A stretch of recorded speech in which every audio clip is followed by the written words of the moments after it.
From the trunk of a car to a global empire, the Phil Knight story. Imagine seeing someone selling running shoes from the trunk of a car.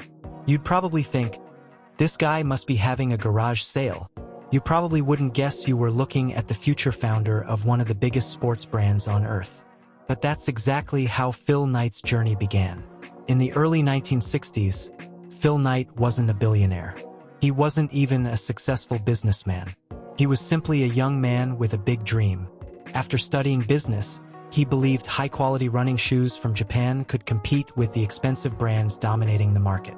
There was just one problem. He didn't have the money, the reputation, or a giant warehouse full of shoes. He borrowed money from his father and teamed up with his former track coach, Bill Bowerman. Together, they launched a small company called Blue Ribbon Sports.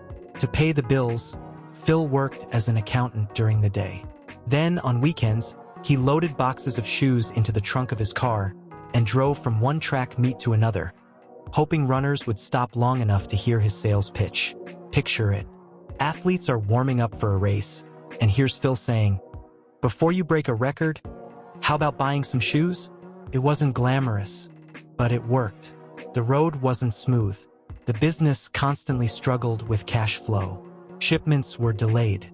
Competitors were much larger. Banks weren't exactly lining up to throw money at a guy selling shoes out of a car. More than once, the company came dangerously close to running out of money. Most people would have given up. Phil Knight didn't. Instead of thinking like a small business owner, he thought like a global entrepreneur. He focused on creating better products, building relationships with athletes, and developing a powerful brand that inspired people to push beyond their limits. In 1971, the company changed its name to Nike.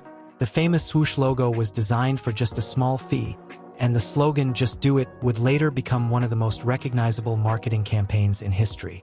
Nike grew from a startup selling shoes out of a car into one of the largest sports brands in the world, partnering with legendary athletes and reaching millions of customers across the globe. Phil Knight's journey proves that success doesn't begin with unlimited resources. It begins with a vision, persistence, and the courage to keep moving when others stop. The lesson? Start small but think globally. Your current situation does not define your future. Every global success story begins with one small step, and yours could be next.